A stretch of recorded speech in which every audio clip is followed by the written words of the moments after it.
Students, हमारे सामने एक बड़ा सवाल आया है जो आपके एग्ज़ाम में भी आ सकता है। आपको ये ज़रूर देखना चाहिए। आपका एग्ज़ाम हो रहा है, ज़रूर से ज़रूर देखना चाहिए। ये क्वेश्चन थोड़ा सा यूनिक है। इसमें दो आंसर्स होंगे, मतलब 8 ऑप्शंस में से आपको 2 आंसर्स चुनने होंगे। ठीक है। क्वेश्चन, एक गांव है जिसका नाम पसी रिक्शा है। शायद परीक्षा और शिक्षा को मिला के बना है, मैं नहीं कह सकता। पसी रिक्शा है। वहाँ एक डायपर लीक हो गया है। डायपर लीक हो गया है।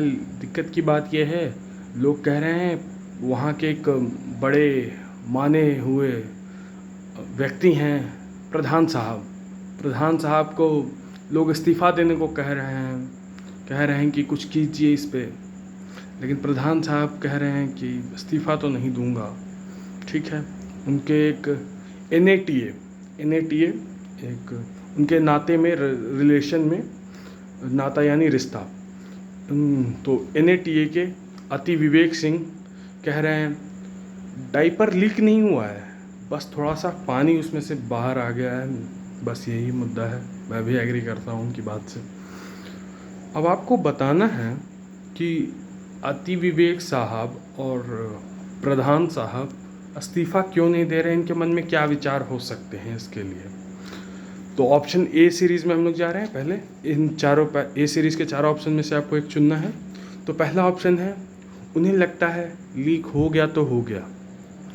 अब इसमें वो क्या करें, पेपर डायपर था भाई, लीक हो गया, अब उसमें वो क्या कर सकते हैं। अकाउंटेंसी में उन्होंने PhD की नहीं है, अकाउंटेबिलिटी जैसे घृणित शब्दों को अपने विचारों में भी नहीं लाते हैं। ठीक है। ऑप्शन बी, अति विवेक के बयान से हमें ये आशा मतलब अनुभास हो रहा है वो दोनों अभी उसमें से उस डायपर में से झरना बहने का इंतज़ार कर रहे हैं, तब वो बयान देने का सोच सकते हैं। अभी कोई और विचार नहीं होंगे उनके मन में, ये उनके बयान से आशा आ रही है।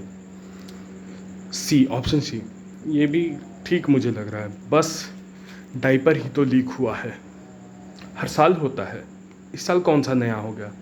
दिक्कत ये हो गई कि लोभ के चक्कर में दिक्कत हो गई, लोभ ने हमें ले मारा। बहुत ज़्यादा सबूत बच गए, अगले साल से सबूत नहीं बचेंगे, पक्का पक्का वाला promise, pinky promise.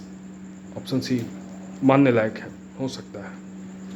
Option D, इस पे आपको ध्यान देने की ज़रूरत है।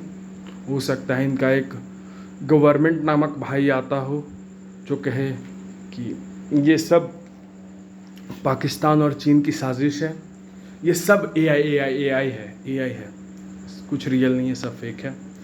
ये हमारे 4 ऑप्शन है, इनमें से आपको एक ऑप्शन चुनना है।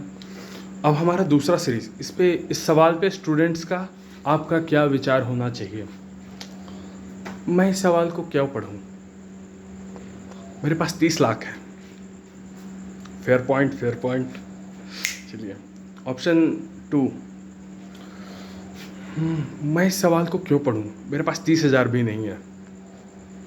अगेन फेयर पॉइंट, ये भी हो सकता है आंसर। देखिए ऑप्शन सी में देखते हैं। 30 लाख हो तो भी 30 पैसा नहीं दूंगा, ये मेरा बर्थ राइट है, मैं भारतीय हूँ, मैंने इसके लिए पे किया है, मेरे पेरेंट्स टैक्स पेयर्स हैं, उन्होंने टैक्स पे किया है। मैं अपने एग्ज़ाम को सुधरने की आशा रखता हूँ, चाहे फेल होना पड़े, मैं पैसा नहीं दूंगा और फेयर एग्जामिनेशन की आशा करता हूँ। क्या उलूल जुलूल सी बातें कर रहा है ये स्टूडेंट, ऐसा तो हो ही नहीं सकता। चौथा ऑप्शन देख लेते हैं। ये सब पाकिस्तान और चीन की साजिश है या ये सब AI है। तो देखना पड़ेगा कि प्रोविजनल आंसर की में, मैं आपको बाद में आंसर बताऊंगा, प्रोविजनल आंसर की में कौन सा ऑप्शन सही है मैं आपको बताऊंगा, इसके कमेंट्स में कुछ समय में बताऊंगा। हालांकि प्रधान साहब और अति विवेक साहब जिनके पास अति मस्तिष्क है, उनके बारे में क्या आपके विचार हैं ये कमेंट्स में ज़रूर डालें। और आप कोशिश करें कि 10 से 20 सेकंड की आप इस डायपर लीक पे अपना राय रख दें, वीडियो के फॉर्म में, व्हाट्सएप स्टेटस पे नहीं, इंस्टाग्राम पे, ट्विटर पे, यूट्यूब पे। और अगर आपको चेहरा दिखाने में अजीब लग रहा है या फिर बोलने में अजीब लग रहा है तो इस वीडियो को ही अपने अकाउंट पे यूज़ कर लीजिए, कॉपीराइट स्ट्राइक नहीं आएगी। जिस तरह से यूज़ करना चाहें यूज़ कर लीजिए, मेरी नहीं यूज़ करना चाहें किसी और की यूज़ कीजिए, लेकिन उसमें मैं कॉपीराइट स्ट्राइक के बारे में नहीं बोल सकता। लेकिन अपना मत दीजिए ताकि सरकार को पता चले, सरकार नामक व्यक्ति जो आने वाला है, जो इस पे बयान देगा हाल ही में, उसे पता चले कि शायद डायपर यहाँ पे बिग मैटर है। बच्चों के साथ खिलवाड़ नहीं हो, बच्चों का डायपर सही होना चाहिए। आज के लिए इतना ही, बाकी धन्यवाद।